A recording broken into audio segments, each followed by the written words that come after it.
bom dia, crianças, tudo bom? Hoje nós vamos ter aula de História e vamos fazer uma revisão de governo geral. Por quê? Porque antes da avaliação, a tia deu esse conteúdo de governo geral.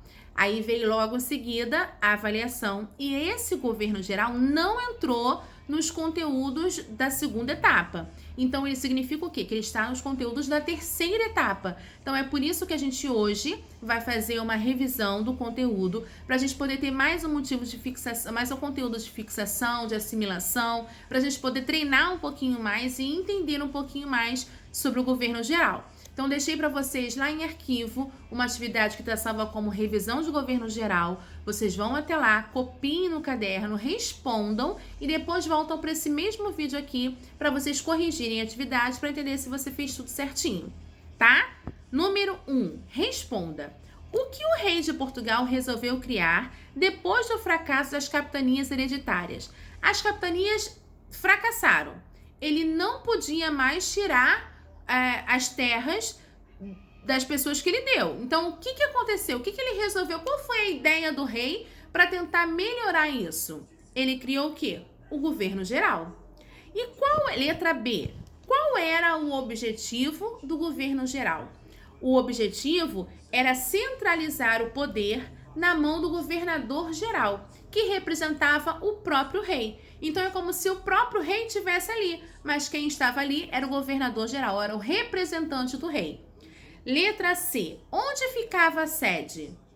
Onde ficava a sede do governador geral?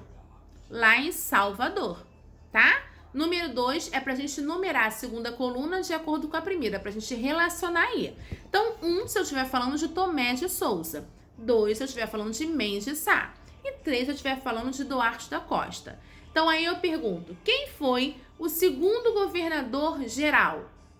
Duarte da Costa, que é o número 3. Quem foi o terceiro governador geral?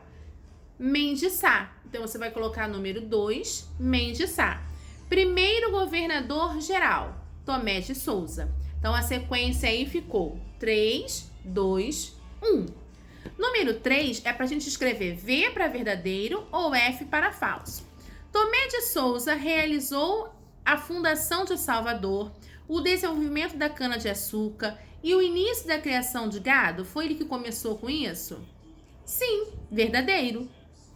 O padre Manuel da Nóbrega, ele veio de Portugal para o Brasil somente para capturar e vender os indígenas como escravos. Foi isso?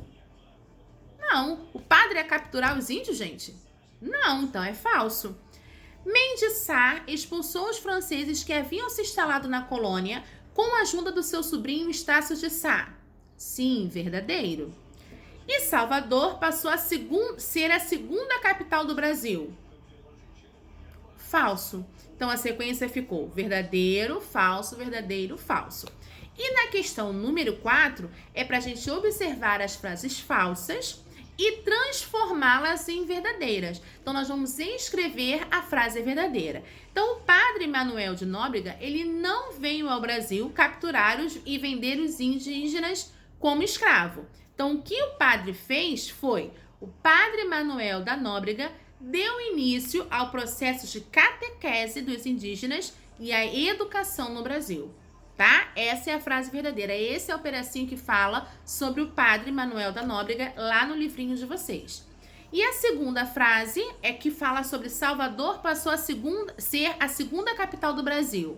Não, Salvador passou a ser a primeira capital do Brasil. Antes não tinha capital. Então ali ficou a primeira capital do Brasil. Combinado?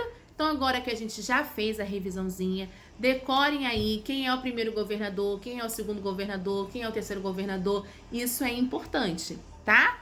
Pega essa dica aí, decora, já vai treinando aí para você não ter problemas depois na hora da avaliação, tá bom? Então, agora você tá liberado para ir lá na página W Pensar, não é para brincar ainda não, hein? Vai lá na página W Pensar, marca sua presença, tira sua dúvida e depois você tá liberado. Tá bom? Um beijo enorme pra vocês, fiquem com Deus e até amanhã.